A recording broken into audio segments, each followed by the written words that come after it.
CNN.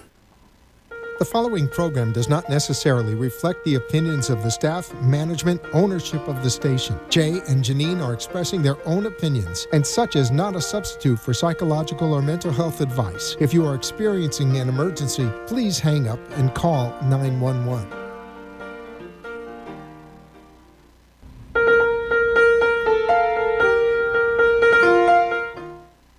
Good afternoon and welcome to the Momentum Mindset Show, where we're talking everything personal development, coaching, health, and the law. I'm your host, Jay, here with co-host Janine. Hello, everybody. Good afternoon. Please join us on Facebook, where we can be found at the Momentum Mindset Show. And if you want to call in and be part of the show, we would love to hear from you. It's 888-565-1470. And if being on live radio is not your thing, no problem. Send us your comments and we will interact with you on Facebook. Let's create some momentum. Yes. Hello, everybody. And welcome to the Momentum Mindset Show. Happy Friday. Happy Friday. It is 5 o'clock. And it's time for... Oh, this one's for... We had a I don't know if to call this request. I don't know if it was a request so much as it was feedback. But what was that? There's a camera in the studio, but before we do, this is for Freddie. This and but everybody else just gotta shake it off, get up, shake it up. If you can, just get up and just shake your booty a little bit. We do this tradition, Lynn, and where we shake our booties every Friday to change up the energy. Shake. Welcome. It is Friday afternoon, the Momentum Mindset Show. I'm your host, Jay Farrow, and there we go. I am your co-host, Janine Davis, and we have a very, very special guest with us. How is everybody out there in Radio Land, Facebook? We were hoped that there might be some callers today, so if you have a pen, don't stop believing. 888-565-1470. And, just to check in a little bit, because I know that everybody's maybe been wondering about how our week has been, because the last few weeks have been... Our season of HELL. Now you could you could say that. Yeah. Well, we got some really exciting news about all that. It's the same. Yeah, basically nothing's different this Friday. And I feel though very, very blessed that we can laugh at it, because really it's not funny. Right. But when you've cried all your tears, there's nothing left but laughter. I just have to share my favorite story of the week. And by the way, we do have a guest today. Yes, good who friend, would like to introduce? Lynn Everett, and we'll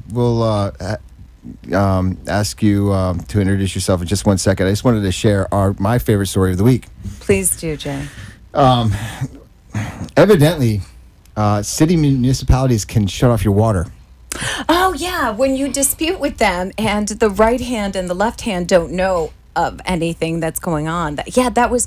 Wow, Jay. No. I had to file delete that story. It was so hideous. But thank you for bringing it up on the radio. Now, my financial situation is dire. And what I mean by dire, I mean, it's just... I had to ask myself, it's like, well, did I miss that one? Because, that $30 and whatever. But, yeah, they turned off the water. Well, thankfully not due to non-payment, but due to a dispute. The reason why I'm sharing this, obviously, is because I want to kind of get close to how bad things are, but also that if you're going to dispute with the city, okay, they're still going to turn off your water. Right. They don't care. They don't care. They don't care that the file's been noted. They don't care that it's in dispute. They're just going to cut you off. Okay, so now that shows that the universe does have a sense of humor and a level of punishment.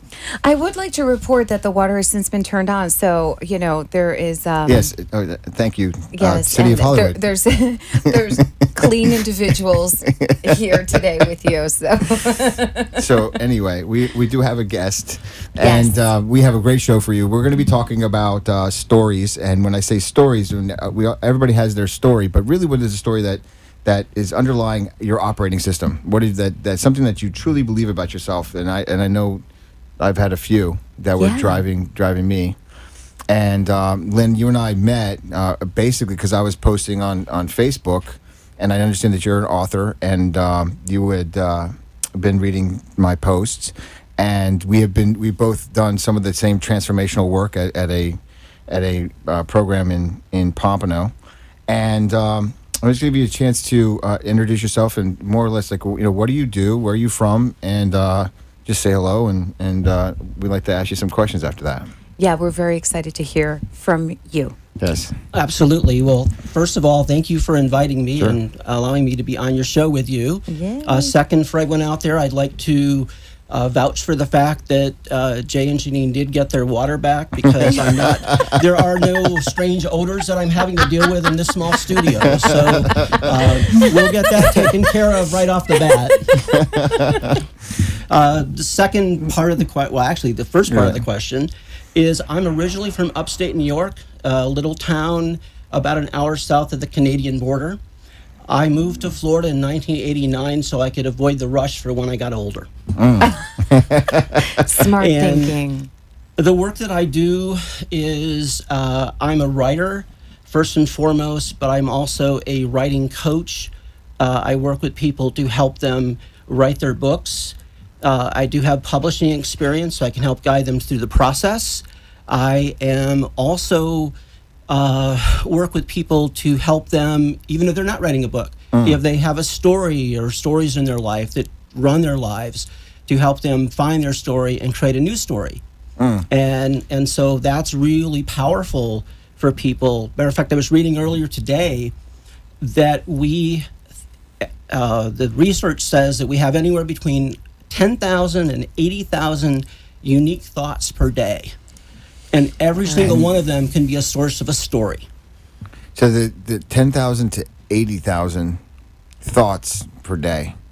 And when you say that everything can relate to a story, and with the people that you worked with, and for yourself included, and for our listeners, because when we think about the word story, you know, it's like, Right. It's something like, made okay, up, right? what's your story? You know, what do you got going on? Like, why are you late? Why, you know? But that's not really what we're talking about, right? Right. What we're really talking about is stories that guide our lives, stories that either support or don't support the limiting beliefs that we have within our subconscious mind. We all have them.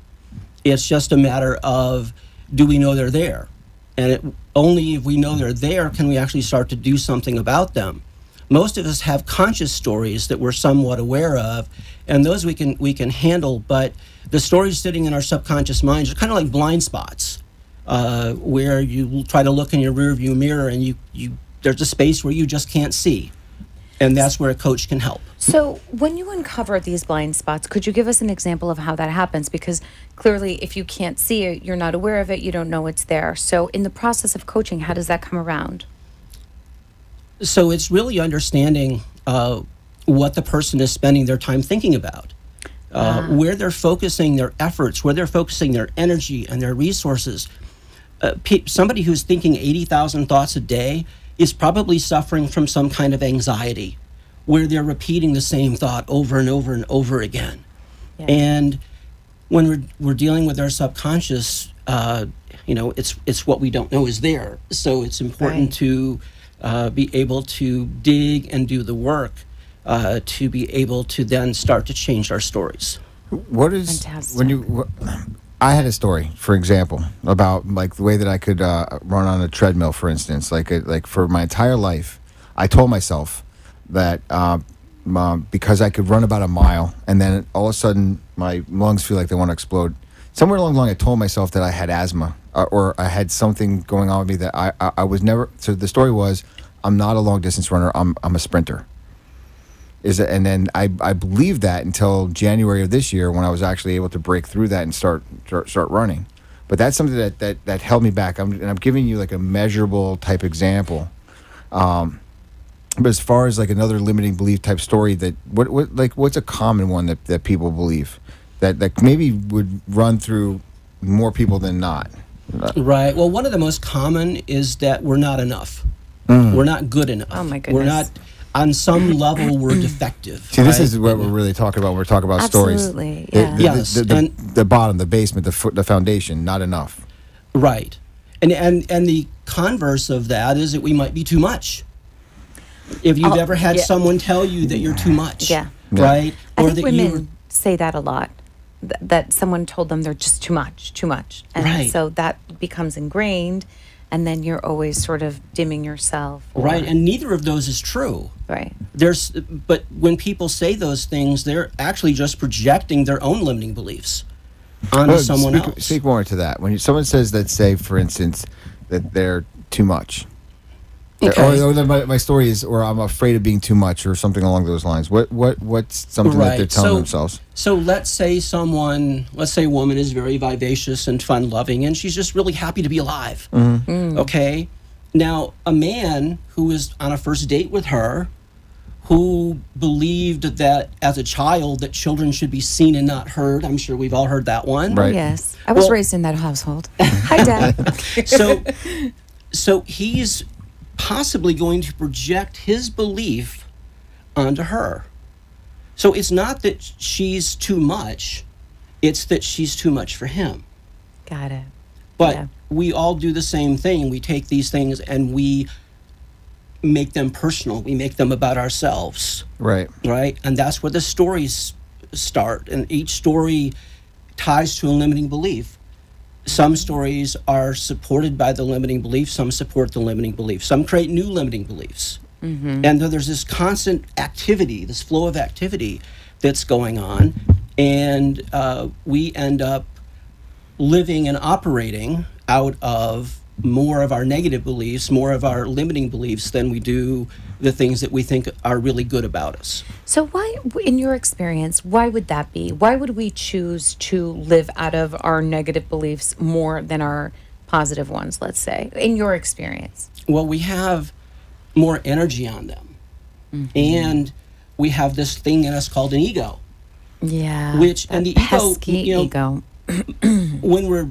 Before we understand the ego, we think, well, the ego is that part of us that magnifies us, or that, right? But it's also that puts us down.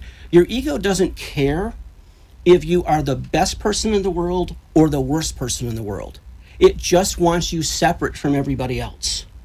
And it'll go in whichever direction you're willing to go with it in, because we are all connected. We are all one. Ego doesn't like that, because the ego feels like it's going to die if that connection is fully established. So every time we feel oneness with the world, with other people in the world, the ego says, I got to fix that. I got to figure out how to change that. Got right? it. And so so then you're going to be hit with something that'll show up in your thought processes that will tempt you into believing that you're better or worse than someone else. Wow. I love this conversation because underneath the transformation that I've been attempting, and we're going to talk about this on the other side of the break, is my own limiting beliefs and what I've come up against for the last couple of months. Right. But I want to talk about this right on the other side of the break, so we'll be right back. Thank you. Thank you, everyone who is listening, and we'll see you soon.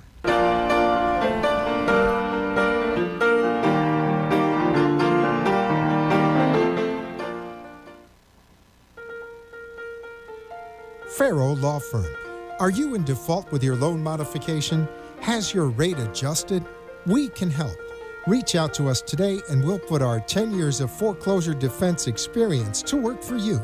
Call us at 954-252-9818, online at farrowlawfirm.com, and on Facebook at Farrow Law Firm.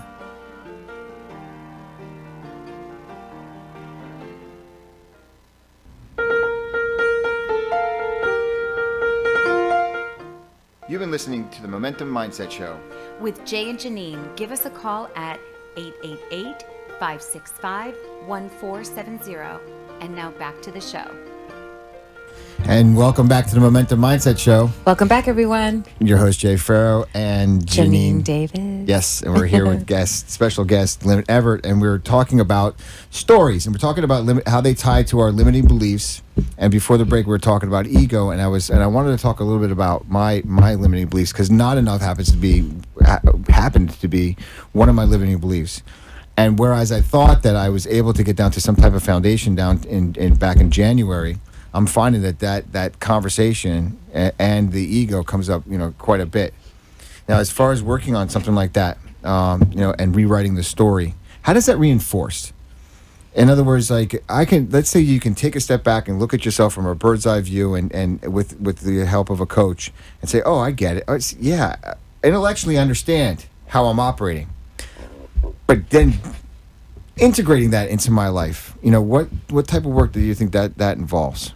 Because that's really the type of identifying is like the first step, and then going into it's like, okay, is it journaling, practicing any particular kind of exercises, or reaching out, speaking to people? Like, what in your experience, when you're working with limiting beliefs, to really get down to the root of it and then be able to shift your way of being?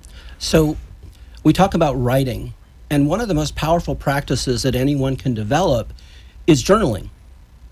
And especially, there's a practice that Kathy Silver, who was my life coach for 2.5 years, introduced to me, called morning writing or morning pages. So the first thing you would do when you get up in the morning is write 3 pages in a journal. Wow. Whatever shows up, right? So for Jay, you'll be doing that about 2:30 so you can get to the gym, right?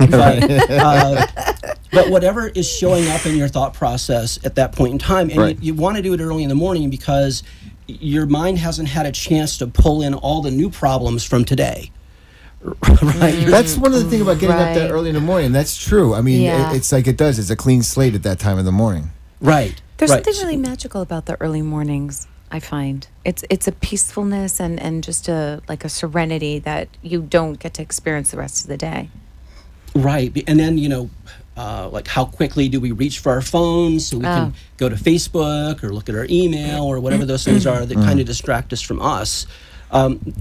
So the morning writing, morning pages is a really good idea. Another thing is to simply have, like, as a writer, one of the things I've committed to myself is I always have something to write with. And wherever I am, I have something to write with and on. So I always have a pen and a notepad or a steno pad. In my pocket right now, I have a pen and a stack of 3x5 cards. Oh, wow. Gosh, that's so that's very clever. I'm always in a space where if something shows up for me, I want to be able to write it down, because I know that there'll be 4,000 other thoughts coming perhaps in the next hour. I totally get that, because some of my best thinking is like, where's that pen and paper? And I was listening to I listened to lectures at night from quantum physics and stuff about Albert Einstein, and some of the stuff when he got pretty famous, like government people were around him, and when he started scribbling down during lunch, he would just be, they'd take his white napkins like away, and it'd be protected information. But that I'm totally connecting with what you're saying, because there's thousands of times where I was like, wow, I wish I had a pen and paper. Well, yeah, I mean, I have written tons of different things, or I have ideas for blogs, or I have ideas for a song or whatever, and I will have it in my mind, and then of course it's gone within the next second or whatever. And I actually heard Tom Waite made a reference to this, actually, where he'd actually curse his creativity and be like, really, now I'm in traffic, I have nothing to write with, and here's this amazing flow of ideas and a brilliant song, and I can't write. So yeah, it's really important to have something at the ready when you're ready, because creativity comes when it comes. But now, what are we doing with the journaling? So the journaling allows you to start getting your thoughts down on paper, and you'll want to go back and look at it and see what kinds of things you're discovering. In writing my book that I'm working on finishing now in the next month or so. And this is not the first one you've written. It's actually I have another book that's about halfway written, but this will actually be the first one that I publish. Okay. And it's called How Speaking Your Truth Could Save Your Life and How It Saved Mine. Wow. I'm a product of incest, and I grew up in a very difficult home environment, and my father was an alcoholic with a temper. He sexually abused 3 of my 4 sisters. The youngest one, he got pregnant. She had a son, and that's me. And so I guess at this point I'll share one of the biggest changes in a story for me. It took me a long time to discover who my actual mother was. I was raised by my father and my grandmother. But when I found out, my grandmother was I spent the next 10, 15 years believing that I had ruined my mother's life by being born. So try dragging that story around with you. And this is the story. This is underneath. This is the heart of the matter. And I right? want to acknowledge you for how vulnerable you're being right now, thank you. and authentic. And that's something that we've just we're big on in this show, is creating that safe space to do that. And from our first conversations, we've gone there with each other as far as what's going on with our lives. So I really appreciate that. But this is, when you're getting this right now, I just want everybody, all the listeners, to understand, when we're talking about stories, this is the type of stories that we're talking about. The interpretation of the facts, right, becomes the story. Right. So if you continue, if you right. So obviously that story was quite debilitating for me and created a whole set of limiting that beliefs. You ruined your mom's life. That I'd ruined my mom's life. Okay. So really not a great thing to have to live by. Right. Kathy Silver, who you know, as my life coach, suggested to me that, you don't really have to have that story. You could actually create another story. Right. And so I created a new story. And this is the story that has propelled me forward for about the last 5 years. And the new story is that when my mother got pregnant with me, at some point she started to show. And when and somewhere along the way, my father had to have stopped abusing her. Wow. And so rather than ruining her life, I got to see myself as being the hero in her life. Wow. Yeah. By actually playing a role in helping so that the abuse would stop. Wow. So this gives, That's and I want incredible. to take a second to take in how powerful of an exercise this is. Yeah. And how powerful of a means by shifting the story, shifts everything about it. We had maybe the same trainer, I'm not sure, at this personal development program, who said it's never too late to have a happy childhood. And when he said it, just, some of it went right over my head. But this is more or less what we were talking about. And this is what just amazing. Right. And now you say that using the story, you say propelled you. Like give us, So tell us more about that. how, once you came to rewrite the story Right. mentally, then how it translated into your life. So you just don't feel much power in yourself or in your life when you feel like you've ruined someone else's life. Sure. Okay, especially your mom. Sure. Right. And to be able to change that story and to now have a story where I could look at myself as her hero. And I want to be really clear about something. Neither of these stories is necessarily true. Okay? Right. So I don't have any empirical data that said I ruined my mother's life. That's what you decided. It Yes, was. I don't have any empirical data that suggests that I was actually her hero, because I never got to talk to her about it. But that's not what's important. What's important is that we make up all of our stories anyway. Yeah. So if you're going to make up a story, why not make up one that's positive? Why not make up one that empowers you in your life? Right. And there's people out there, and I just from the work that I've done, let's say even in the state attorney's office, who had a really bad night, went out, had a DUI, and someone died. Right. There are, even in that scenario, I mean, their story is, you could say, because you just said the word empirical evidence, and that's why my ear caught it, and I wanted to suggest to people in their mind saying, well, I know because X, Y, and Z happened that I ruined someone's life, so I don't know what he's talking about. No. You're still interpreting those set of facts. There are facts, and then there's interpretation. So what I just when I heard you say that, the thing about I don't have any empirical evidence, I don't want anybody to talk themselves out of this conversation, because no matter what's happened, the power within you, as you're suggesting, to change the story that's empowering is your choice. Right. And there's an exercise that a little role play that, if you guys are open to doing it when we come back from the next break, we can actually look at how much of a storytelling, story-making machines we really are. Okay. Because we do this unconsciously. We don't realize the number of stories we're making up. Right. And this is really powerful. And I think what I would really try to impart also too on people who are listening is that we're not aware that we're choosing the story, but we're actually choosing it in each interpretation that we create. We're choosing it. So what I think is so amazing also too about what you're sharing with us, Lynn, is that you are also bringing to light people's choice and what their experiences have been. You could either choose to be the ruiner of someone's life or the hero in someone's life. Either way, it's a choice. Right. And that's what's really important. Everything that happens, and we learned this in that training program, that everything that happens is neutral, right? And it's not until we assign meaning to something, and boy, do we love assigning meaning to things as humans, right? But we assign meaning, and often in our assignment of meaning is a judgment. Yeah. And that judgment is partially driven by our huge load of underlying limiting beliefs that we carry around with us in our subconscious. So we're already in the process. We're creating meaning, we're interpreting, we're using judgment, and then the next logical step is a story. But it's happening so fast and oftentimes so unconsciously that we're creating more stories than we could ever catalog in a library. Right.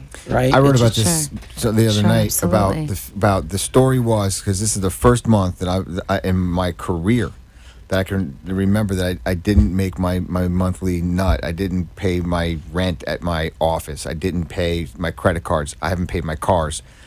I'm telling you, like, this is where I'm at. Now, the shame that's coming up for me, the guilt, the sense of failure is, and I feel the depression, I feel all of these things that are setting in. And then I sat there the other day, I'm like, what is this all about? Because if I look at it as a flip side, it's like I have multi-million-dollar cases in my office. I mean, I have a war chest to do and handle, what I'm handling. I have, completely transformed the office. I'm now in a space where I love going to work, and now there's a maybe 3 or 4 week gap in handling some of my bills. So I decided to be courageous and to be the hero, so to speak, of myself, my office, by saying no to what was before, to have people enjoy themselves when they come to work, and creating a powerful environment. And that in order to do that, I needed to go through this period of time. This is the story, but the thing is that when you think you're just talking about choice, people, I didn't feel like I have a choice. Like, choose the way that I feel. No, I feel depressed. It's like so. It's like when I tell myself the story like that, for a moment I start to feel it, but it's like keep that repetition about what the story actually is, because those stories are powerful. Those stories kill. They do kill. They're extremely dangerous, and I think and I'd like you to speak into this, but this is perhaps even what you mean about how your own shift in story saved your own life. And we could do that. Just like we have. Take one break right now, and then we'll just handle that, and we'll do that exercise. So that sounds pretty cool when we get back on the other side of the break. So stay with us. Stay with us.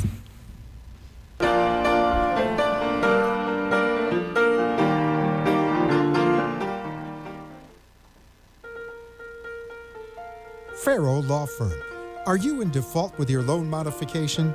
Has your rate adjusted? We can help. Reach out to us today, and we'll put our 10 years of foreclosure defense experience to work for you. Call us at 954-252-9818, online at farrowlawfirm.com, and on Facebook at Farrow Law Firm.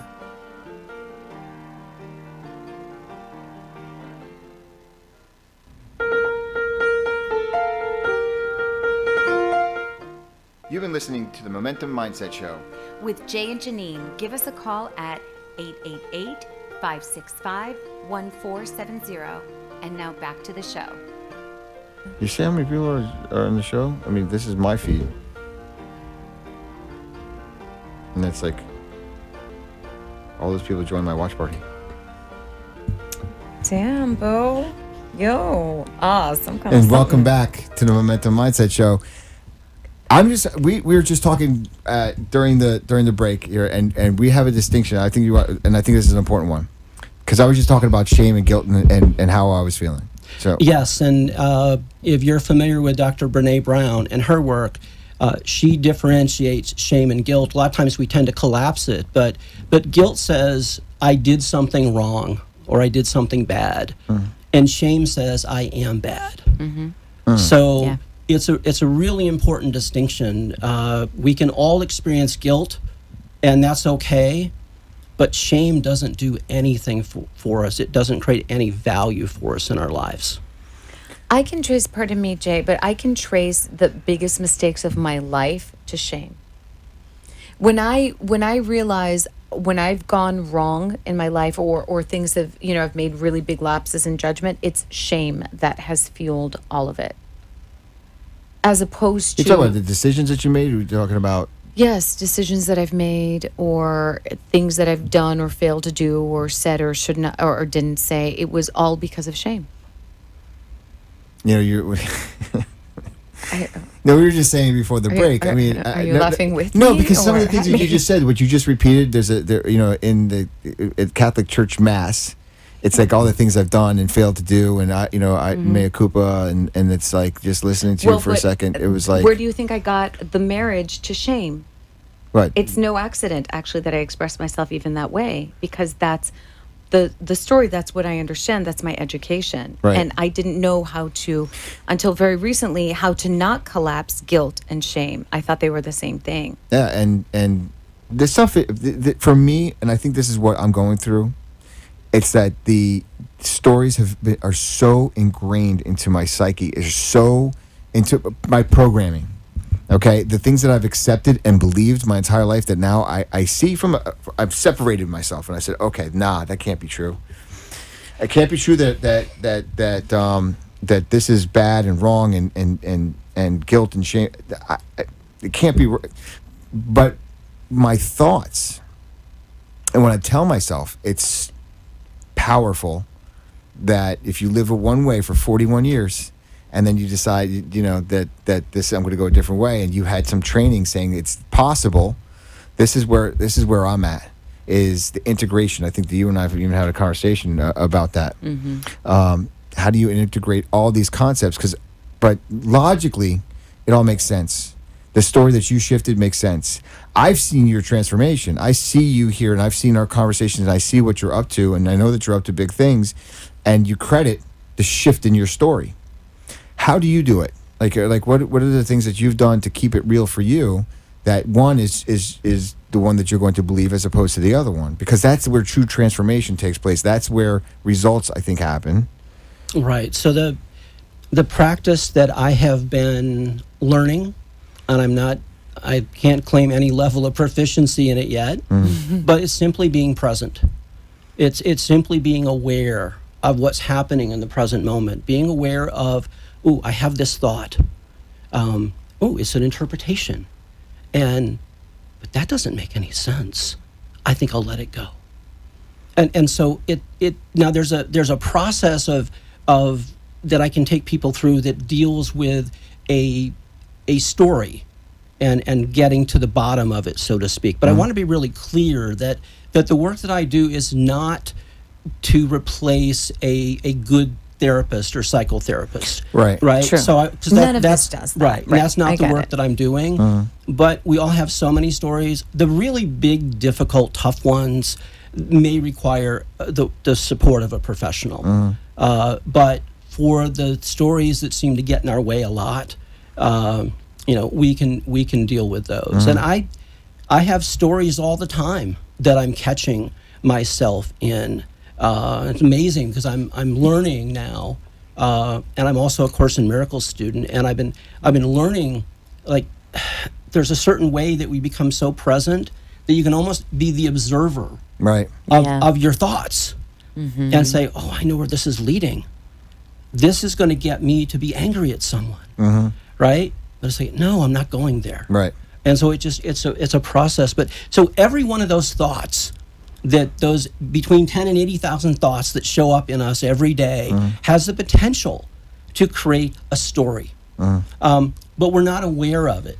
So I'd like to ask both of you to participate in an exercise with me. All right. And we're going to have you be role players in a scenario. Okay. And I may or may not rudely interrupt you in the process of your conversation. Okay.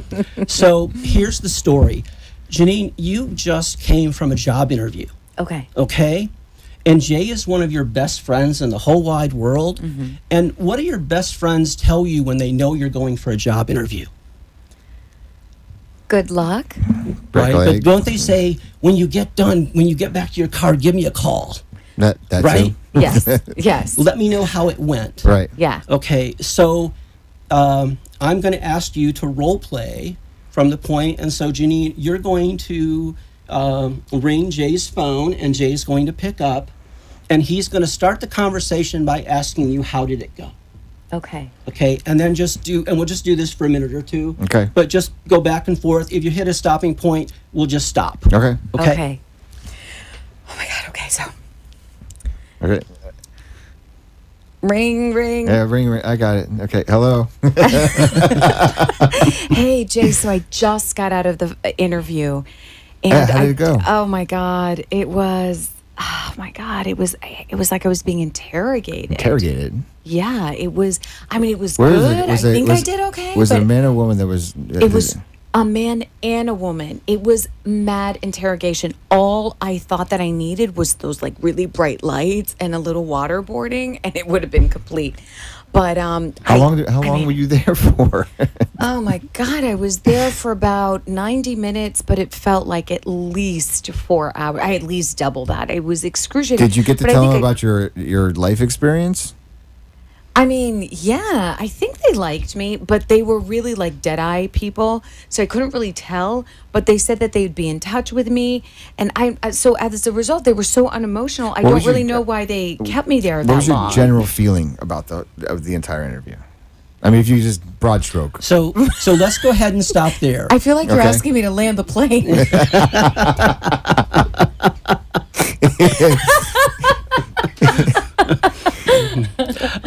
So if we go back to the very beginning. Okay. Just think about, you talked about that it lasted 90 minutes, but it felt like a long time. You felt like you were being interrogated. Yes. Okay.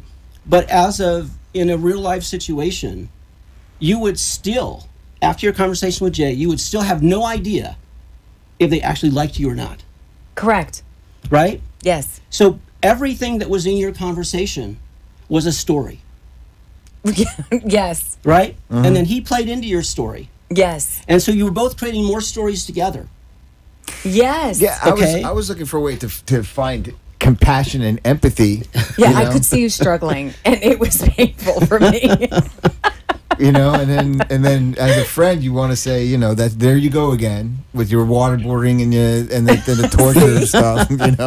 That's so typical of you with the, That's exactly how I figure you'd handle the interview. But right. I'm making up stories about her. Right. Now you're making up stories about the exercise. Right. Right. Because I was like, what am I supposed to do? And but this is what we do. Right. And we do it all day long. And so all of those stories that we're creating are creating doubts in us about ourselves. Right. Yeah. Where there's no real good reason to even do it. Right. No, because when you told me to make the exercise, I was like, okay, so I don't even know what I'm going to say. All I know is that I'm going to make it a little awkward. What's an exercise the listeners could do if they wanted to do something right now? Because I see a lot of people are joining in on Facebook, and I see that that this might be something that'd be useful to show that you actually make up stories. And you mentioned journaling before, but I don't know. Is there something that you can think about, like you can pick up the phone and call a friend and ask them about anything that happened during their day. You can ask about their date last night. You can ask about how was work, how their kids doing. You can ask about anything. Right. And you will very quickly settle into this cooperative storytelling, where not only is the person who, in your case, Janine, telling the story, but at some point, Jay will be telling a story of his own. Right. Back to you. Right. Because this is what we do. We spend so much time creating these stories, but we're not aware of it because we think, like you mentioned, compassion, right? We think we're being empathetic. Well, if you tell me that you were interrogated and what would I say to be empathetic? I was like, well, they're just awful people. Surely you don't want to work there. Right? Right. Well, how does that help you, especially if you get a job offer phone call in a couple of days? I've poisoned the well for you. Right? Which is so funny because we just had someone that's very close to us go for a job interview. Yeah. And she said X, Y, and Z about the job interview, and we're like, we had our own stories about how she handled the job interview. I know that I do. I know that you do. Right. Oh man, I'm just making that up too. Actually, you are making it up. We didn't even discuss that. So wait, I even bought into your story about. So acknowledging the fact that we all have stories, okay? We and do. Now, true. The work is what? So now the work is that we're aware of our stories. How far down the road are we going to go before we stop ourselves? Because are we asking ourselves, what are we really saying? In other words, where is this coming from? Is that what what are we trying to find as we go down the rabbit hole? So ultimately, we're looking for something, right? Because we're looking for a payoff in everything that we do. Absolutely. So maybe we're looking for a payoff where we can commiserate. If we commiserate together over something. I want to just tell you how wonderful a payoff commiseration is. Just yeah. I actually want to share about that in just a moment. But you're right. Okay, so that's the payoff. Commiseration, sympathy. Right. Okay. Or a shared thing. And it's not that that's bad, right? Because in the moment it's really good. But if we decide to join forces and take this story to the point of we decided this person is evil or wrong or bad or something, well, they're us. If we're all one, then they're us. So what we're really doing and telling a story about ourselves, we just think we're just projecting it out into someone else. So really, that still doesn't help us. But if you could commiserate over the experience for a moment, or you could offer, some kind of empathetic word, in this case to Janine, to say, that must have been really difficult. Right. Or I get what you're saying. Okay, but, how many more arrows do you need to put into the dead body before you're satisfied that it's dead? Right. So once we get off of our stories, because you could also, instead of getting into the story, you could also tell Janine something that you really like about her, and that surely an employer is going to find that to be of great value in her. Right? So that would have changed the story as well, because now, because what she really wants when she's talking to you is she wants to feel good about herself. Right. And a lot of times with friends, what we're looking for is for them to say, you know what, it's going to be all right. Yeah, it felt like an interrogation, but you're amazing, and I'm sure they're going to offer you, if that's something that you want. You know what I mean? We're looking for the friend to make it all right for us. Right. Well, that comfort. Right. So that ultimately, we want to feel like we're enough, whether we got the job or not. Exactly. Right. Exactly. And that's where the commiseration is so powerful, because in that moment, that you feel bonded to the person, like they got you, like they saw you, or whatever the case may be, and that's the value and the detriment. And I think that where I'm hearing all this go is because the stories will get in the way of us achieving the commitments that we have, because we're either talking ourselves in or out of whatever we're up to. So I want to talk about on the side of this last break is that when we make a commitment, how how stories can either help us or hurt us in getting to where we want to go. So we'll be right. Yeah, that'd be really great, actually. In just a minute. Yeah.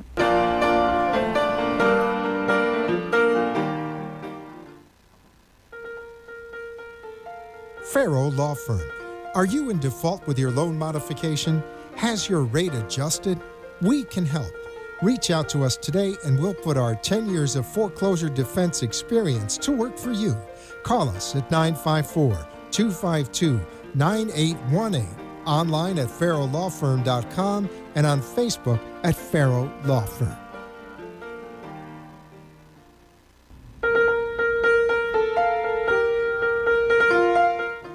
You've been listening to the Momentum Mindset Show with Jay and Janine. Give us a call at 888-565-1470.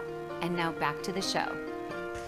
And welcome back one more time to the Momentum Mindset Show. Welcome back, everybody. Host Jay Farrow and Janine Davis. It's the end of March. It is indeed the end of March. Now, we were just making our New Year's resolutions last week. I mean, not literally, but it just seems like it was last week. Yeah, it's gone by really, really fast. And as we're talking about stories, and we're talking about how we all create stories in our life for all different types of purposes. There's the payoff that you were just suggesting. Sometimes it's for safety, comfort, or sympathy, compassion, commiseration. Right. But I see how when you shared very powerfully about how one of your major stories in your life shifted from I ruined my mom's life to I'm actually the hero of my mom's life, and how that propelled you into what you're up to today. That's a perfect example, and this is what I wanted to get into, about how our stories can support or hurt our commitments. Yeah. And so, like, I have a ton of goals, and what I'm finding is when things don't happen quickly enough, when I'm not seeing the results that I thought that were going to show up within a certain period of time. I mean, my stories is, I knew that this universe was full of that all of this stuff and all of this work. It's almost like its own way to avoid.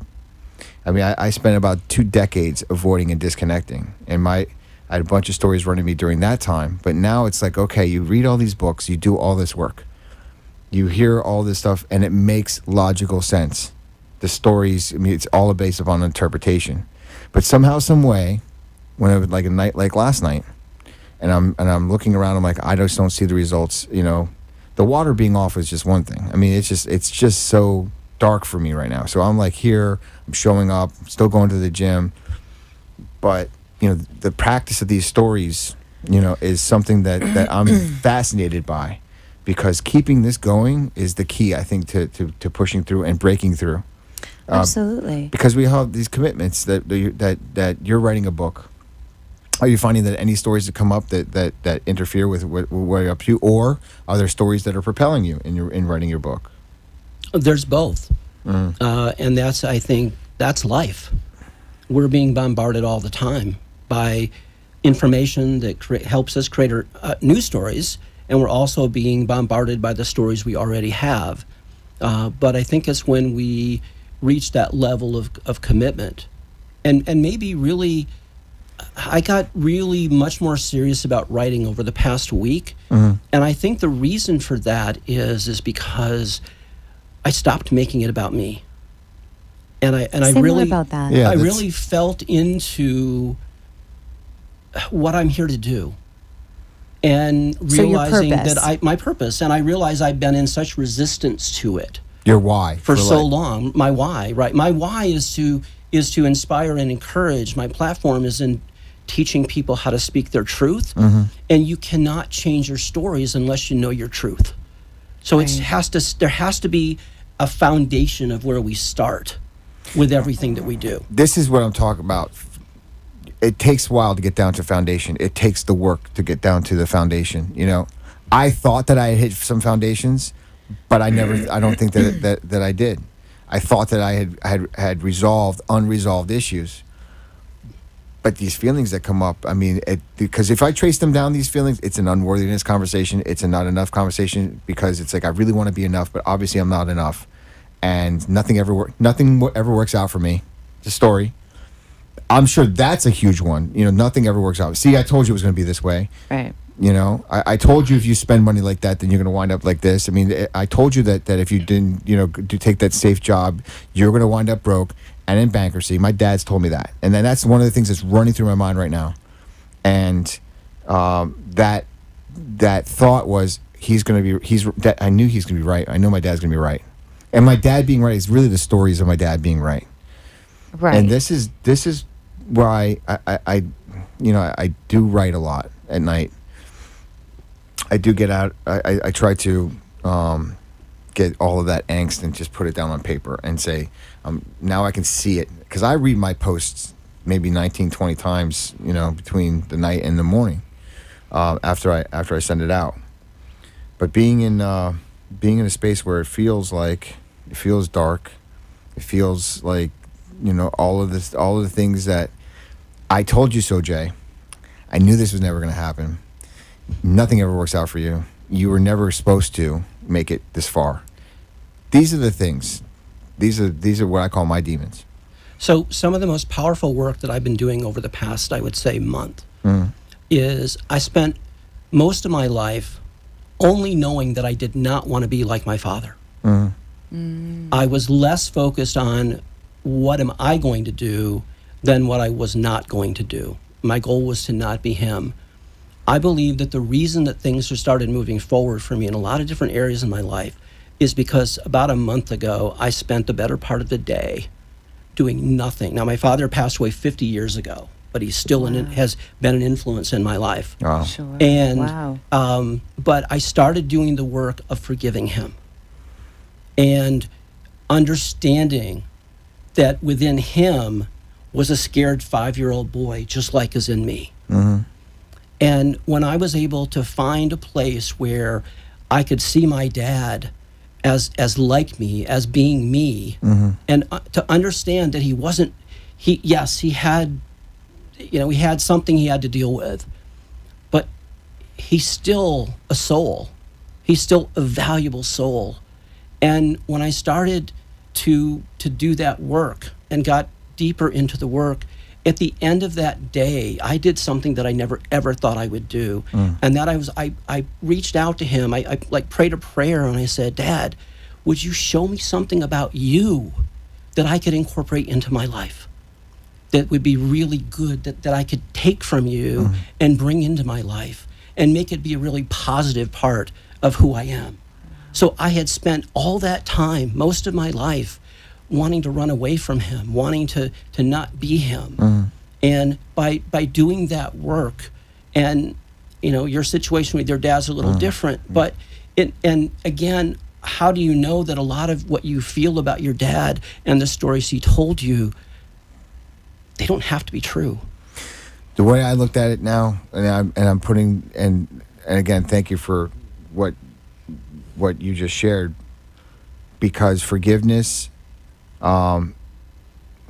it's not even with my parents, it's not even forgiveness anymore. It's so much as like my dad, I'm sure, in his own way, had to have been saying in those things about way I'm living my life, Jay, I love you, but I'm scared for you. Yes. And if I looked at it from everything that my dad says, as he speaks Chinese, I don't understand Chinese. Okay? I do understand love. I don't speak his language, he doesn't speak mine, but I think we're saying the same thing at the end of the day. That is something, that's a story that I actually shared with him. And when I finished sharing that with him, he's like, wow, this student becomes a teacher. And it was like a really powerful moment between my dad and I.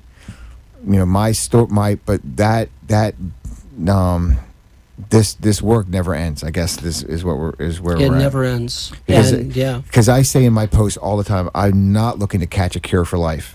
And sometimes, what does that mean by that? I don't think there's a magic bullet. You either continue to do the work. I mean, you're either growing or maintaining it. I find if I'm not up to it, even for a couple of days, I feel it. If I'm not practicing this and being, like you said, present to my thoughts. That's what I guess we're really talking about. Because that not enoughness and that untreated unworthiness in me, for someone like me, it's like because I used to cope with all kinds of things I used to put in my body.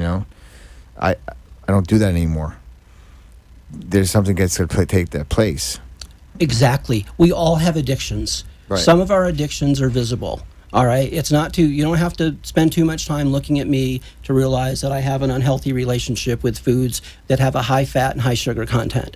Okay. But we all have something, whether it's shopping, whether it's it can be anything. Anything. But we all have addictions because we all have feelings, thoughts, pain that's very difficult for us to deal with. And so we look for ways to numb the pain. Right. We all do that. And if we could just people understand. People are addicted to exercise. Yeah. It's healthy. No, I get that. Right. But they're addicted to it and they overtrain and they make themselves sick also. Right. Because we're looking for that approval of ourselves within ourselves. But if we don't know it's there, we're actually programmed to look outside of ourselves. Yeah. So we That's spend so huge. much time trying to find it someplace else, and it's not there. You will never find it outside of yourself. Right. It's only inside, and only when you find it there will you actually be able to say you found it. This is going to turn out to be one of the best shows that we've done. Yeah, I think because so too. what we're doing is we've really covered the basis of everything that we talk about here, from the stories, talked about commitment, talked about the limiting beliefs, and that underneath that everything is that not enough, unworthy, I'm unlovable. Right. And that's and thank you, Lynn, for pointing out that in some instances it's actually too much, and how do I dim my light? Because that's one we haven't touched on very much, and it's out there. Yes, it is. I know that. I heard that from my ex-girlfriend. I mean, she mentioned that she thought she was too much and that she had to dim herself, and it was like it was a conversation. Yeah. I've actually felt that way too. I felt that way in my marriage, in fact. So it's a thing. So all these things that run us, underneath, and I want to hit on this last point before we're out of time, is finding your why. The reason why you keep going, the reason why you wake up in the morning, the reason why this all continues is, for me, the most fundamental thing. Because if you found that anchor, that's, for me, the place where I can restart and go back to, oh, that's just a story. That's just a story. Yeah. But my truth, like you say, is the most important thing. Yeah. Thank you so much, Lynn.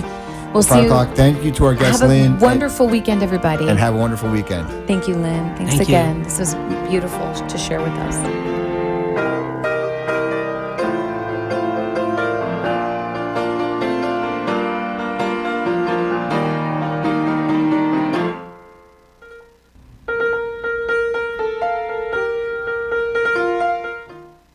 Thank you for listening to the Momentum Mindset Show. For your hosts, Jay and Janine, we'll see you here next week. Thank you for being real, authentic, and honest. If you'd like to reach us, please contact us on our Facebook page, The Momentum Mindset Show, or on our office phone line, which is 954-559-6987. We are stronger together. And remember, keep going.